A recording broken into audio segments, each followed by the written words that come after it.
So let's get going. Welcome, everybody. So glad you could join us tonight.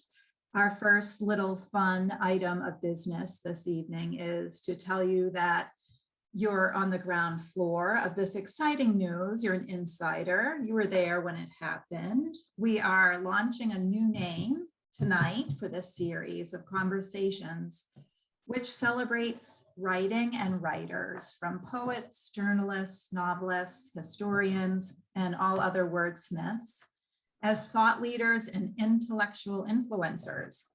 This is the very first day we are revealing our new name, which is WIT, the Authors Guild Words, Ideas, and Thinkers series. And we have a really exciting upcoming participation list, including Gia Tolentino of the New Yorker, David Baldacci, Laura Peterson, Sam Sifton, Christina Baker-Klein, and a host of other people talking about maybe things you're not used to them talking about, like Shakespeare and Lincoln and wine and Mark Twain and Amazonian exploration and breaking with tradition. Nikki, my colleague, is putting the link to this series in the chat so you can see what we have planned and signed up. So again, thanks for coming. I'm Lynn Boulger. I am the executive director of the Authors Guild Foundation, which is the charitable and educational arm of the Authors Guild, the oldest and largest professional organization of writers in the US. We are all about protecting writers' rights and celebrating America's diverse literary landscape. Another item of business is that you will have an opportunity to ask tonight's guest questions in about 40 minutes, but until then, we remind you to keep yourself muted.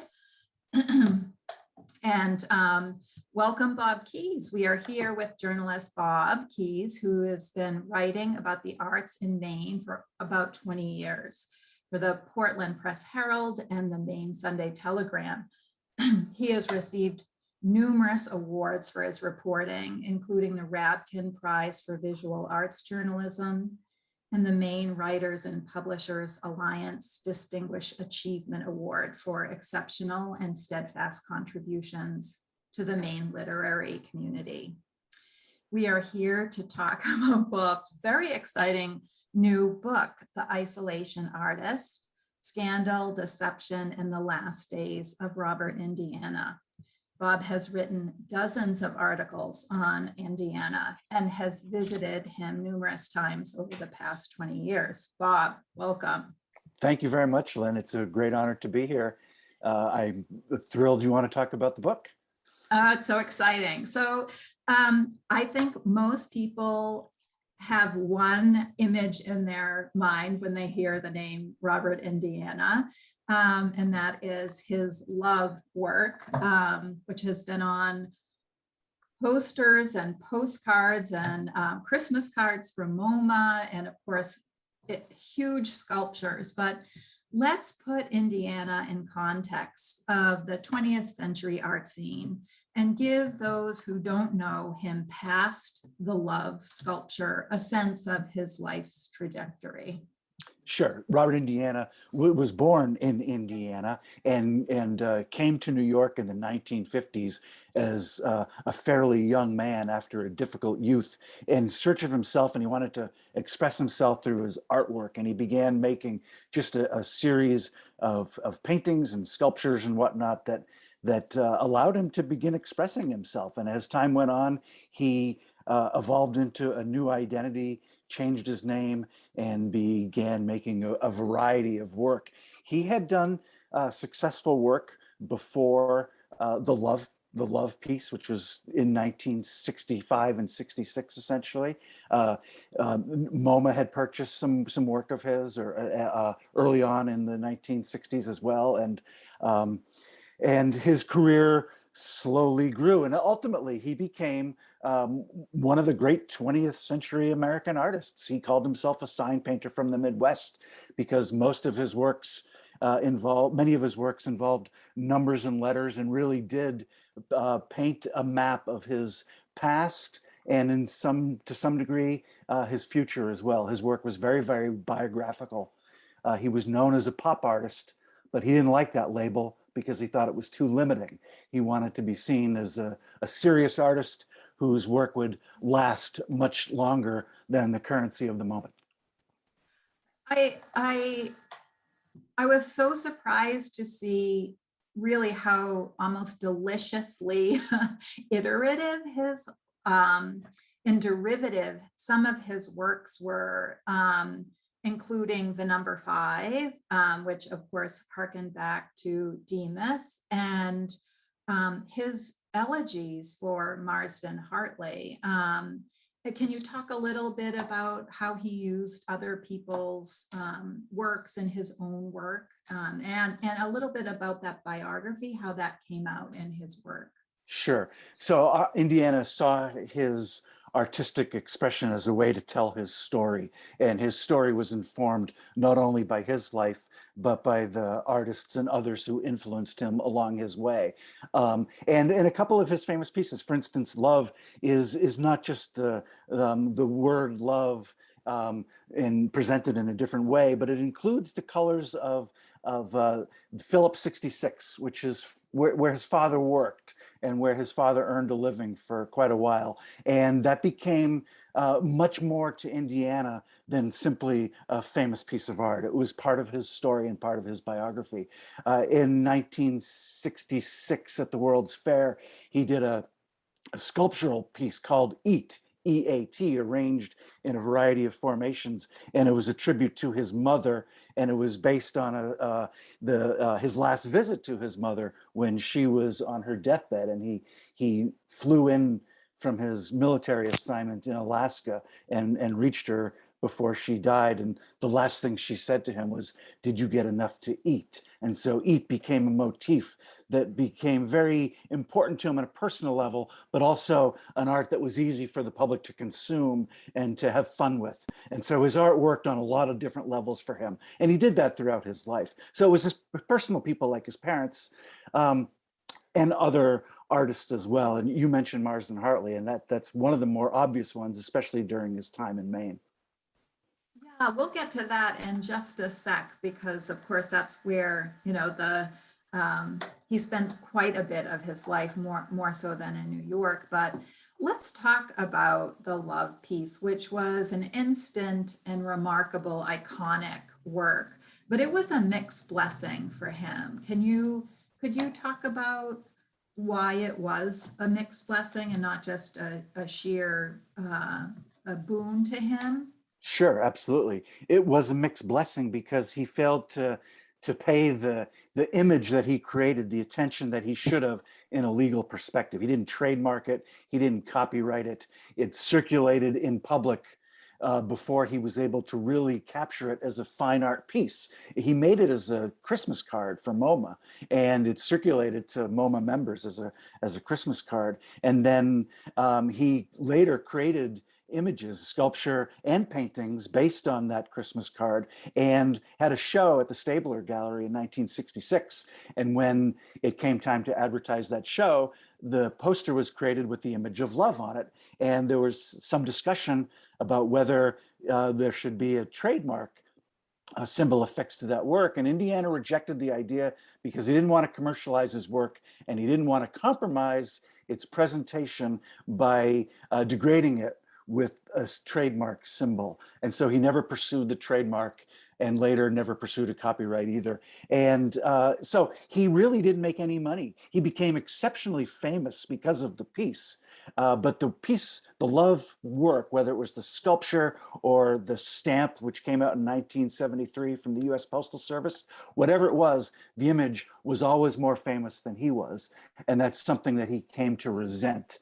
And it became his most famous artwork, and one that he not only made relatively little money on, especially early in his career, but one that he also came to resent somewhat. Yeah, so it's complicated, he was a complicated person, and Love was a very, very complicated piece for him throughout his life. Yeah, in many ways, right? So one of the things that I have to say knew nothing about really was how political his work was before I read your book and really started to dive in for this interview. His art is so much more political than I knew. And just being in Maine and around the art scene, you know, I've seen a number of his shows and of course, the Whitney retrospective, which Barbara Haskell mounted. But can you talk about some of, you know, just give us an example of some of his responses to racial injustice or any of his political pieces, and sort of describe how he got his ideas out in those symbols and numbers and other images the way he did. Sure. Well, you mentioned I think you mentioned the civil rights movement. In the 1960s, he did a series of works based around the civil rights movement and the some southern states' resistance to the civil rights movement. And he depicted the outline of those states with derogatory language, indicting them for being the hind part of the United States, sort of the butthole of the country. And he was political in other ways. He liked to express himself in his artwork, as I said, and it wasn't always obvious, and it was sometimes subtle, but other times it was very obvious. And those 60s pieces are an example of it.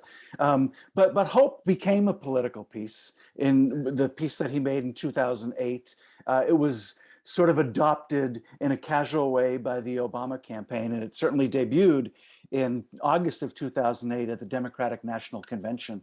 But Jimmy Carter also had invited him to the White House in 1976. And so Indiana had been associated through his work with a lot of left-leaning causes. He had done voting rights posters and various other things, and not just voting rights, but to get out the vote posters as well. And he became somewhat active. And that remained throughout his time, especially in New York. One could probably argue that he became a little less political after he came to Maine, but he happened to be in New York on 9/11, and that had a big impact on his life. And the first time I met him was when he called me out to Vinyl Haven because he wanted to show some work he made in response to 9/11 related to Afghanistan. And that was a different sort of political response. So that thread existed throughout his life, but it existed especially in his New York years. Which ended at age 50. He was born in 1928. In fact, today is his birthday, September 13th. Sheer coincidence that we are meeting on his birthday. But at 50, he left New York and moved to Vinyl Haven. And tell us about how you get there from here. Yeah, well, as they say up in Maine, you can't get there from here. He came by van and by boat. And it was an arduous process.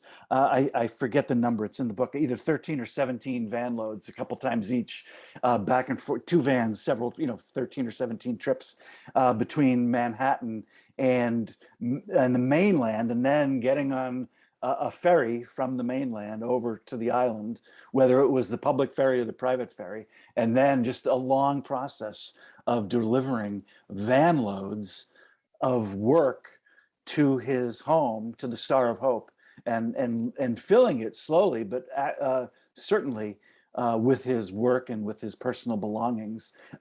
It was his studio at first. He didn't get the Star of Hope studio across the way for a few years. So he put a lot of time into making the Star of Hope into his home and his studio and his major place of presence from that point on and forever. And that was important to him because he had never had a home, really. He had many homes growing up in Indiana, 21 homes in 17 years, very fractured youth. And then he lost every studio that he had in New York. And his studios in New York were really the early signs of what would become the Star of Hope in terms of a showpiece, not just of his work, but of his life and his expression of his life. And he was able to more fully realize that when he came to Vinyl Haven and took over this large structure that had served as the Oddfellows Hall from the late 1800s for many years until it became vacant and he was able to purchase it for a relatively small amount of money. And Bob, tell us why Vinyl Haven? I mean, what was his connection to the island? It's interesting. The connections to the island became more obvious to him after he arrived out there. He had a real strong belief in superstition and circumstance and following things just because. And in 1958, I believe it was, he got a job at the Cathedral of the St. John the Divine, if I have the name right, in New York, which happened to be built with granite from Vinyl Haven. And that also was the time he changed his name to Robert Indiana and was looking for his new identity. And his studio and where he lived in Coente Slip was looked over the Brooklyn Bridge, which also was built with Vinyl Haven granite. And he had been to the Skowhegan School in the 1950s. And when he became disillusioned with New York in the 1970s, because of Hope, because his peers like Andy Warhol and others were having more commercial success and more success in the museums and galleries, he decided to get away, and Maine seemed like a logical landing point. And Vinyl Haven was a place that he had visited. He was able to rent the top of the Star of Hope before he purchased it. And so he established his presence out there a few years before he moved there in 78.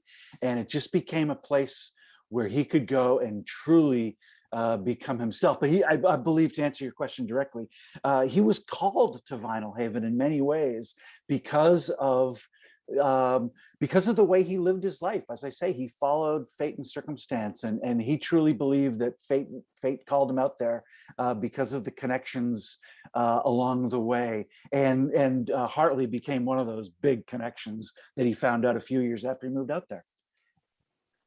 Yeah, you mentioned the Coente Slip and losing his studio there. The artists around him there really were, I mean, you say the names now and you just can't believe how much what the 20th century icons, Agnes Martin, Cy Twombly, Ellsworth Kelly. So Ellsworth Kelly was his partner for a number of years. And is it really true how they broke and separated over a difference of opinion of Indiana's work?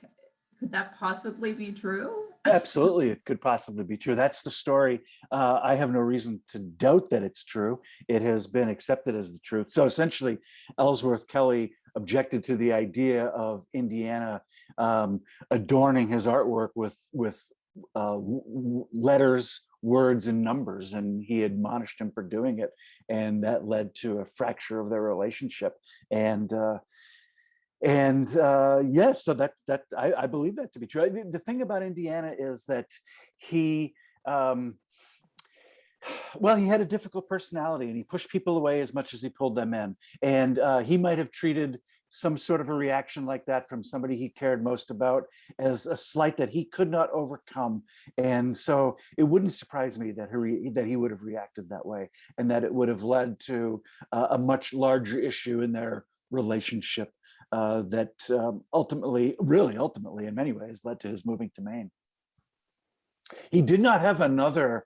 He had many other partners, but he did not have another close, committed partner, certainly throughout his time in Maine.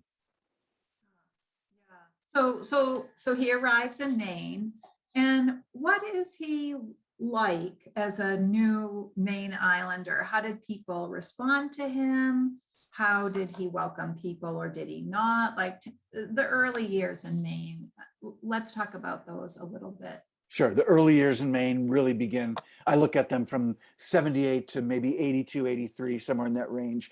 And he was glad to be out there, and he seemed to welcome island life. And my impressions are that early on, people welcomed him. He gave an interview with a Maine arts journalist in the early 1980s, Edgar Allan Beam, in which he said that He is not a hermit and he is not hiding out. And he had come to Maine and he intends to be an active artist and continue to participate in the contemporary art world. And that's exactly what he did. And I forget the year off the top of my head, but he had an early show, Indiana's Indiana, at the Farnsworth sometime after he arrived. And that was a grand welcoming for him to the state. And it went over well. He had parties, he went to parties. He, as you noted, he was 50 when he got out there, and he had a lot of life in him, and he lived his life fully. But as with so many things in Indiana's life, the relationships changed and ultimately soured with time. And life on an island in Maine is very limiting and can be very suffocating. And one of the things that Robert Indiana did that very few other artists who moved to Maine did is that he stayed in Maine year round. He didn't come up here for the summer and go back to New York or someplace else when the weather got cold. He stayed, and he earned a lot of respect from people on the island for doing that. And that was an unexpected move on his part. I'm not going to say that it endeared him, but it certainly did help him become welcomed by many people, and he became part of the community. But as I said, also as time went on, the relationship soured, and Vinyl Haven became a difficult place for him because he started self-isolating, and then he sort of became forced to isolate a little bit as he felt less welcome on the island. Well, so in your book, and it's no secret here that he was accused of approaching young boy or boys, and he was acquitted, but the Court of Public Opinion on Vinyl Haven did not acquit him, or at least some people didn't. And could you tell us what years those were? And is that what started his quote unquote self-isolation? Because you might not call it self-isolation if half of the island was against you. Right. Yes. Yeah, that is correct. The charges were brought in 1992, and he went to trial in 1993 and was acquitted. And he was quoted as saying he felt lucky to be acquitted. And that was a quote that appeared in the Bangor Daily News on the morning after the acquittal. And he returned to the island with an acquittal on his legal record, but judged guilty by the eyes, as you said, of many on the island. I don't know if I could say most, but certainly many. And I will tell you that when I started writing stories about his death, the number of people who brought up those charges and how they never believed that they always believed he was guilty. It clearly informed why he had such a difficult time out there for so long. I actually interviewed not too long ago, last year, this past spring, in fact, I interviewed some high school students who were 18 years old who had never laid eyes on him, never even seen him walking around downtown Vinyl Haven. Wow. And Wow. these were students who were born and raised on the island and have lived out there their entire lives. So that's remarkable to me. That is remarkable. Vinyl Haven is a small island. It is not bridged. Right. You have to come and go to get anything. He's meanwhile selling his pieces for $1 million here. How does his business work? Who represents him? Yeah. How is he selling his work from this tiny island off the coast of Maine? Well, he's not very well. Excuse me. He's not selling his work very well, at least in the early 1990s. In addition to facing those charges in Rockland, Maine, in 1993, he also had issues with the Maine Department of Revenue because he didn't pay all of his taxes that he owed, and he had a number of liens placed on the Star of Hope from the mid 1990s till the late 1990s. And so he was in a lot of legal trouble beyond just his legal case with the sex charges and his acquittal. He had to find a way to pay, I believe it was $600,000 in tax liens, a lot of unpaid taxes over several years. And he couldn't do it. And so this is when the Morgan Art Foundation came into his life. The Morgan Art Foundation and Simon Salamacaro became interested in his work. And they knew that Simon Salamacaro was a London gallery owner at that time and had seen some of his work and became interested in Indiana and wanted to help resurrect his career. And he reached out to Indiana aggressively in the late 1990s to try to get him on board. And he did a show with Indiana in London that had some success, at least for Indiana, put his name back out there and sort of started him circulating again. And then Simon put a financing deal together with an entity known as the Morgan Art Foundation. And together, they were able to go into a series of contracts with Indiana to begin making sculptures from some of his existing work in marble and bronze, noble materials, as Indiana liked to call it, and also to begin marketing his past catalog of works, including Love, and trying to copyright that image and take it out of public circulation so that people couldn't reproduce it at will, which was the case at that point, and then start a process where Indiana could begin making money off that image. And so he signed contracts with Morgan Art, and they did exactly what they said they would do. They bailed him out of his financial distress. They sold a bunch of work to pay off his tax liens, and Simon Salamacaro essentially became his gallerist. He became his representative in the national and international art market and reestablished his career over the course of many years, ultimately leading to the retrospective at the Whitney in 2013. And if you follow the trajectory of Robert Indiana's career from 1998 through 2013, Simon Salamacaro and Morgan Art are all over that upward trajectory in terms of his resurgence and his renaissance. They made a lot of money off of him, perhaps more than they should have, but they definitely delivered on what they said they were going to do. He was in art shows all over the world, and he got what he wanted from them. He became, perhaps at that point, as famous as his artwork. And the check was $1 million a year they promised him, right? Well, that was what Michael Mackenzie promised him, which came after 2008, which was the source of so much conflict. Okay, so yeah. Let's so go Morgan right Art was there. paying. Yeah, exactly. So so Morgan Art is representing Love and many other works from throughout his career, and had a 10-year relationship with him up until 2008. And then Michael Mackenzie, who had done business with Indiana over the years, and in fact had helped Indiana in the 1990s when he was down on his luck with other projects. Indiana came to, or I'm sorry, Michael Mackenzie came to Indiana with the idea of, with a sculpture and an art piece called Hope, which was very obviously the same thing as Love, just a different word, same structure, the same tilted O. And Mackenzie was promoting it as the message for a new generation. Love represented a certain period of time in the 60s and 70s, but Hope was going to be the message going forward. And he associated Hope with Obama.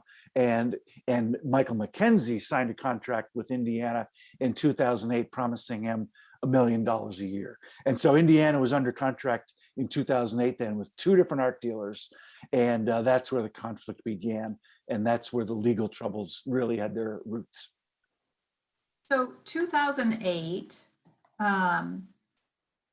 that is 16 years after the acquittal. That is a long time to spend on a small island where people are suspicious of you at best. Mm-hmm. But 2008, now we have 10 years before he will die in 2018. So there's 10 years starts this conflict between Mackenzie and the Morgan Fine Art group. And when did people first start to feel like there's big trouble brewing? You know, his caregivers, his Kathleen, his publicist who lives right up the street in Ellsworth, um, start to talk about when you know, started knocking on the door with the secret knock and not being let in. How did that start to unfold? Sure. So I'll start this answer and I'll try to be succinct chronologically. In 2008, I was at a birthday party on Vinyl Haven in 2008, at which Simon Salamacaro and Michael McKenzie were both there with Indiana and many, many other people. And I was doing a story for the Press Herald, and I was interviewing Indiana and Simon Salamacaro and Michael McKenzie in the kitchen of this home of where the party was. And I didn't know at the time what the conflict was behind the scenes, but I remember leaving that party feeling that Robert Indiana was in some conflict with these people and with his art dealers. And again, I didn't know the depth of what that conflict was. We learned 10 years later when the lawsuit was filed that that morning, Simon Salamacaro had shown up on Vinyl Haven and Indiana had taken him to his studio and shown him a number of Hope prints, essentially that were passed off as original paintings. Simon saw them as silkscreen prints, and he had known about the Hope sculpture that had debuted the month before in Denver, but he did not realize the scope of work that was involved with Hope, and he became alarmed.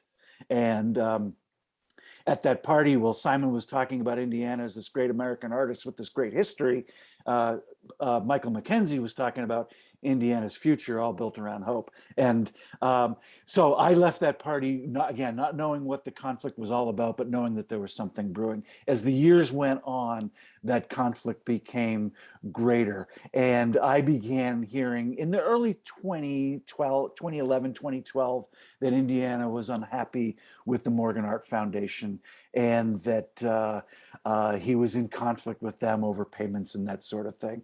And but then he started showing up for events, and that was unusual. He didn't show up for a Hope Day celebration in 2014. I got turned down for my first interview with him when I wanted to talk about his trust and what he was going to do with the Star of Hope and his artwork. And that was in 2013. And I understood why he didn't want to talk about that. But that was the first time he turned me down for an interview. And then in 2016, I tried to reach him to talk about a series of works that he was showing associated with the lyrics of Bob Dylan. And that's when Michael McKenzie just wouldn't let me through whatsoever. And Michael wanted to do the interview about the artwork for Bob. And that's when I thought something's strange here, because Indiana always wanted to talk about his work. Talk about the Hope Day no-show. That was huge. Yes, that was huge. So after Hope had a large amount of success, the contract that Michael McKenzie originally signed with Indiana was, I believe, a 5-year deal and would have expired in 2013. And that contract guaranteed Indiana $1 million, whether he earned it or not. But when they went to a series of renewals in 2013, just a straight annual contract for $1 million, and that put some pressure on McKenzie to start producing revenue, a lot of revenue. And he had the same guarantee before, but it was a different contractual structure. And so that's when we started to see a lot of other artwork show up on national tours that McKenzie helped arrange, that involved old work that was authentic and new work that some people who knew Indiana, knew his work well, thought was inauthentic or certainly wasn't in line with what he had been doing. And so that started 2014, 2015. As I say, I became aware of it more obviously in 2016, and it went on from there. By the winter of 2017, Kathleen Rogers, whom you mentioned, his Maine-based publicist, became so concerned based on her inability to reach Indiana and conversations she had with people she trusted on the island, that she filed a complaint with the Maine Department of Health and Human Services that he was being abused in some way, or certainly asking for some investigation to see what was going on. And I've never seen those records. Those were never released publicly. I was told that the complaint was acted on, but I don't believe, based on what I've heard, that anybody from the Department of Health and Human Services went to Vinyl Haven. I know they interviewed Indiana's lawyer, and I believe they interviewed his caretaker, but I know they didn't get into the Star of Hope. So now we're talking about a fairly newish set of people, a new attorney for him, a new caregiver. What do you think was a new representative? Although, by now, by 2016, it's not, Right. Mackenzie's not new. We're 6 years into it. But what do you think was happening at the house and with his work? Yeah, well, I can tell you what I know from my reporting. In 2015 or so, Michael Mackenzie started lobbying Indiana to get a lawyer and to challenge the Morgan Art Foundation. And in fact, Mackenzie began making calls on Indiana, or sending emails at least on Indiana's behalf, trying to find a lawyer who would be willing to challenge the Morgan Art contract that Indiana had. And in 2015 or 2016 or so, Jim Brannon came onto the scene, and Brannon, who was based in Rockland, had worked with Indiana off and on for many years, primarily doing real estate deals and other things. And he became a big part of Indiana's life at that point. And in May of 2016, almost exactly 2 years before Indiana died, Jim Brannon became the executor of Indiana's estate. His will was changed, naming Jamie Thomas, who was an island caregiver and who described himself as a longtime friend of Indiana, became Indiana's power of attorney and also his medical power of attorney. And so Indiana's attorney at that time, a gentleman from New York named Ron Spencer, who had set up the Star of Hope Foundation for Indiana, which was going to be Indiana's foundation to honor his work after he died. As soon as that work was done, Spencer was fired by email, and Jim Brannon became Indiana's attorney, and Jamie Thomas became the power of attorney. And at that point, things definitely changed in Indiana's life. It was then that he essentially stopped going out in public and stopped interacting with longtime friends in the art world. And there had always been a bit of a division in Indiana's life between the fine art world friends who had come to Vinyl Haven to visit him and lavish him, and some of the people in Maine and on the island who resented that sort of attention being given to him.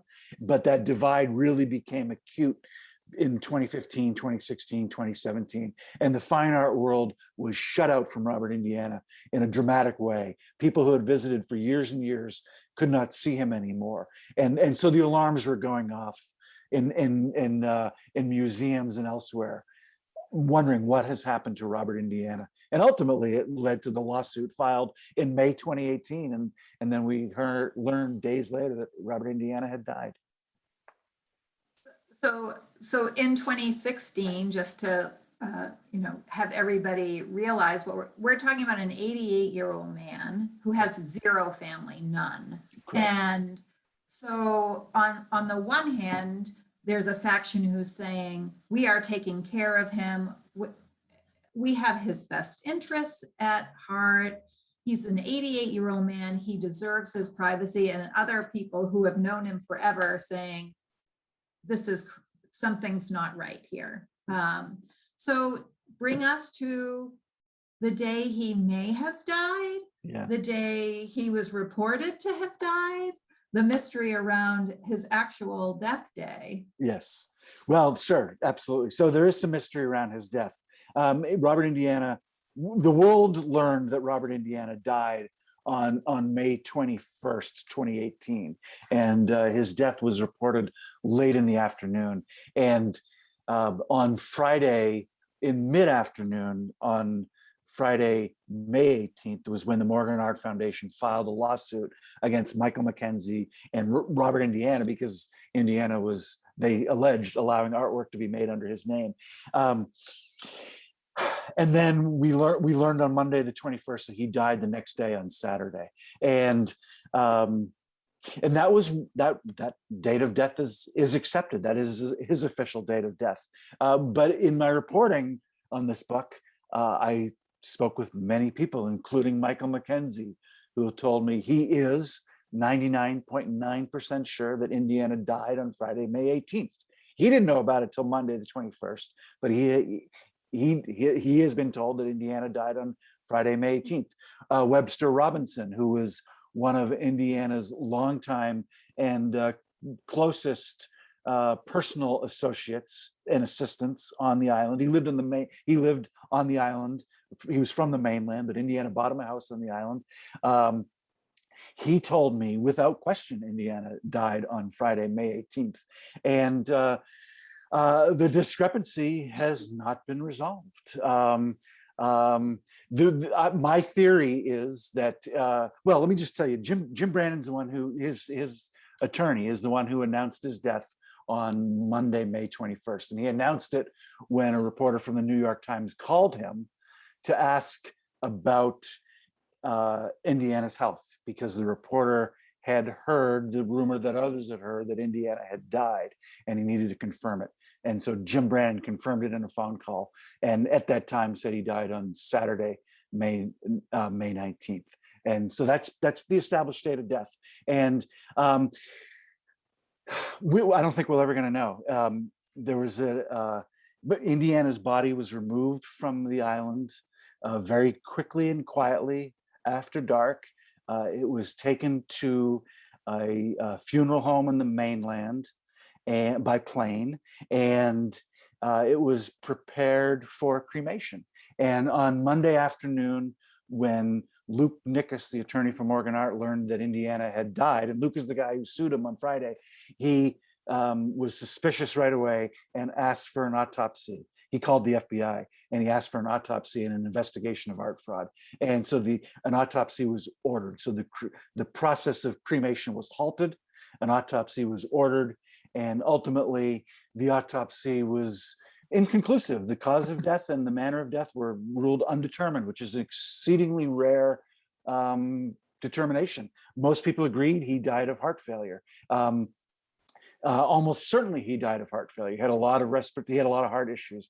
But a number of I showed the autopsy report to other forensic pathologists, and their conclusion was almost certainly that he died of heart failure, but everybody was suspicious that he might have died by other means, and they looked at him very, very closely at whether he had been poisoned or otherwise.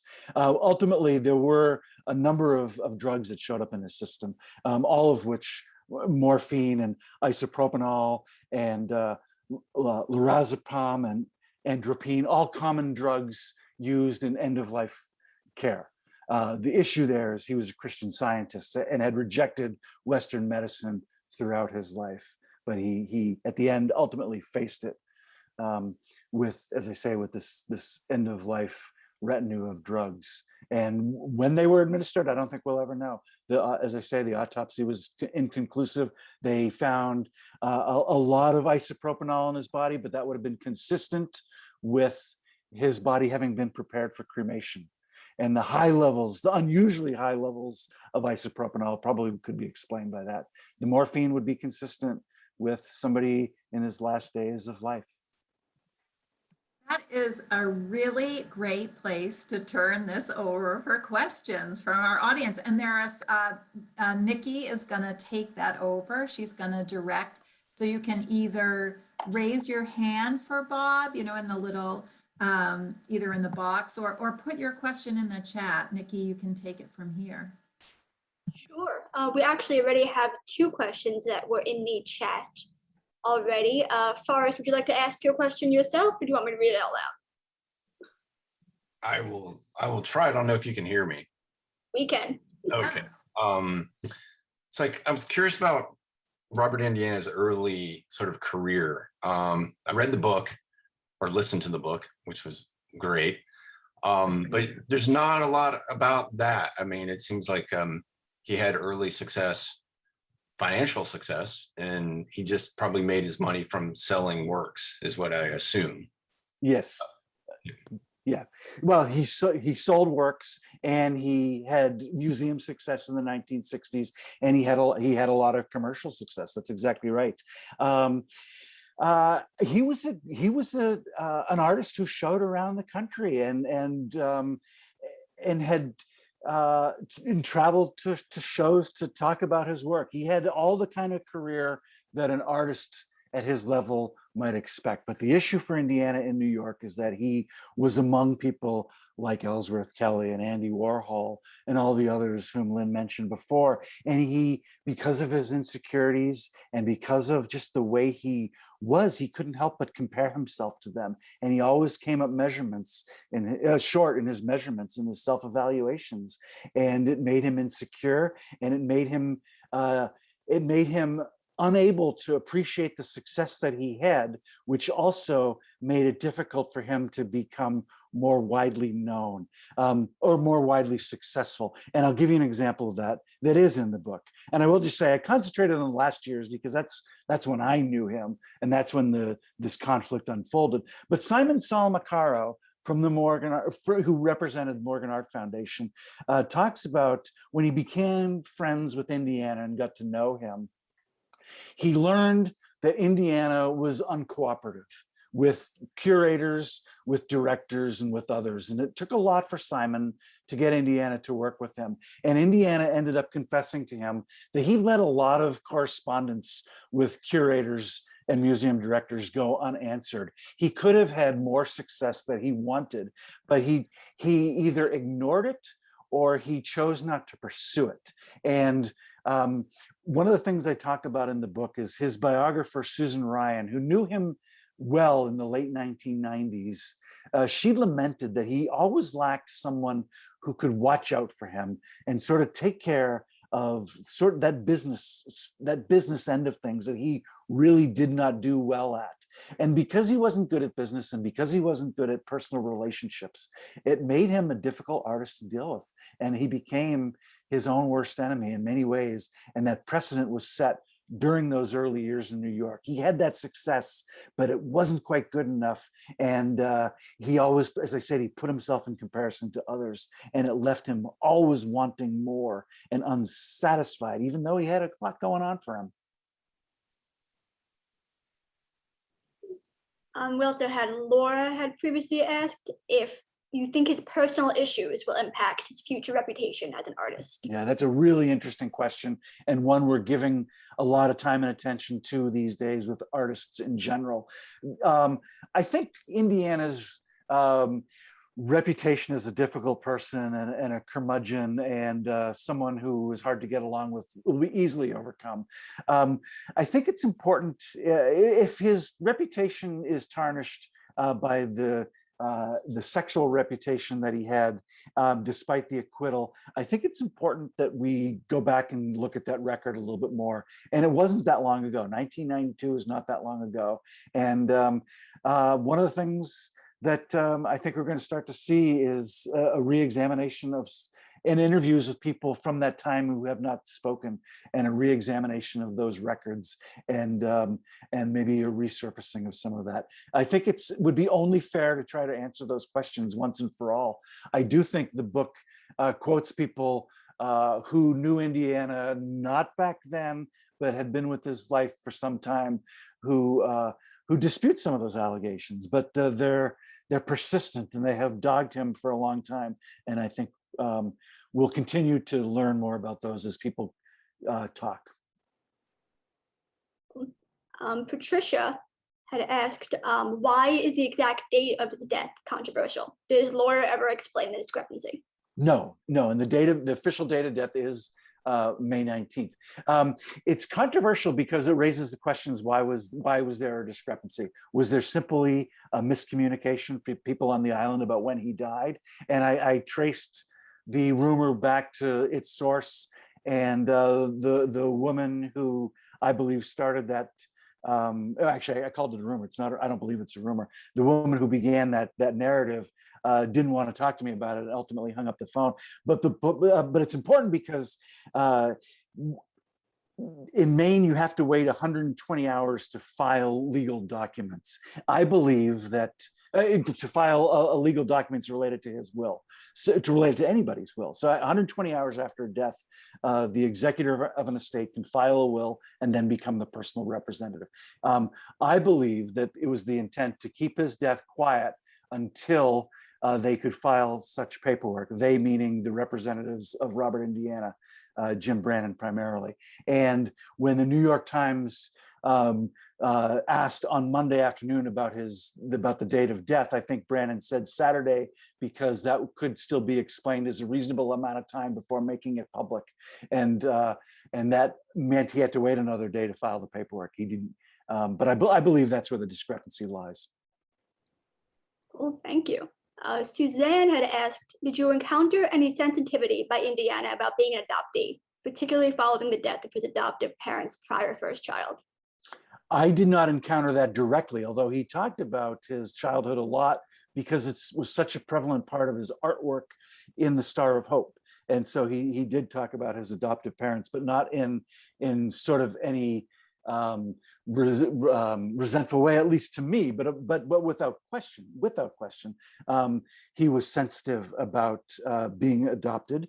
And that led to, from the earliest days of his life, to the insecurities that dogged him to the very last days of his life. He was insecure about himself forever because of that, although that's not something he spoke with me directly about. I don't want to present myself as his biographer or anything like that. I covered his story for the newspaper while he was alive, and certainly have reported on his death and the lawsuits since then. But when he and I did interviews, we were talking about art shows or bodies of work, or when the state of Maine was considering acquiring some of his work for its collection and that sort of thing. They weren't biographical interviews by nature. Is Susan Ryan the only person thus far who has done a biography on Indiana? Yeah, I'd say that's a very accurate statement. I'd say Susan Ryan has written the definitive biography of Indiana, published in 2000, Figures of Speech. Susan Ryan has also collaborated with the Morgan Art Foundation, and Simon Salamacaro and Susan Ryan together certainly know as much about Indiana and have as much visual and written records and anecdotal material of his life as anybody. She, in fact, turned over all of her tapes to Morgan Art Foundation, all of her recordings from those interviews. So the Morgan Art Foundation is the official holder of the archive, and is doing the catalog and will be doing a lot of Indiana projects going forward. Thank you. Tim had asked, what is the usual beat as a reporter, and has the Robert Indiana work kind of taken over your life so far? That's a great question. My beat is the arts beat. I'm very lucky. I work for a newspaper in Maine that continues to value and invest in the arts. And I've been writing about the arts in Maine since 2002. And one of the first stories I did for the paper was an interview with Robert Indiana. He was part of an art show at the Center for Maine Contemporary Art in the summer of 2002. And I did a phone interview with him, and that interview went well. And he invited me out to Vinalhaven to talk about the first anniversary of 9/11 and this piece that he had made, which was titled Afghanistan, which was an unusual piece for him because he was indicting Afghanistan and he was showing his patriotic colors, and he actually painted stars and stripes on the Star of Hope and flew American flags from the roof. And he hoped that gesture would endear him to the island. But so I knew him as a journalist, and I wrote about him many times over the years. And then obviously when he died in 2018, this story has consumed my life. And that is why I wrote the book. Great. We had one additional question. And then if anybody else has any other questions they want to put into the chat, because we'll be wrapping up soon. This was, what was Indiana's position in regard to his identity as gay? Indiana was openly gay, but it was not something that he openly promoted. He did not hide his sexuality, and that was part of the problem that he had on the island, because when anybody arrived on Vinyl Haven in 1978, they're going to be noticed, but there was a lack of acceptance back then that we experience today across our culture, of course. But I think about the differences he encountered in a place like Manhattan, and then in any island anywhere. No, I'm not picking on Vinyl Haven, anywhere. It would have been such a dramatic, different lifestyle, and I think he stood out because of that. And it was part of his lack of acceptance from the beginning, because he was different from everybody. So it became a bigger issue in Maine. Although, again, he while he was very open about it, he didn't flaunt it, and he tried to be reserved, I think. And one final question from Pamela, asking what has become of the foundation, and is it doing its work to the world? Yeah, that's a really good question, and it's an evolving answer. The Star of Hope Foundation is up and running. They have invested quite a bit of money into the Star of Hope itself. The building was in much worse condition than people realized when Indiana died. And it's been a major investment to make it structurally sound. The plan right now is to run it as an arts education center. It's interesting. Some of the reporting I'll be doing going forward involves the foundation and its plans for the Star of Hope. Indiana owned other buildings on the island, 3 of them, in fact. And so there will be an artist residency out there. And what remains to be seen is how and where his art will be displayed and interpreted. There was a lot of art in the Star of Hope, and whether that ends up in the Star of Hope Foundation collection and on view on the island or on the mainland, or what happens with that work, are questions I'm going to start to answer. Great, thanks so much. Does anybody else have any final questions before we wrap it up tonight?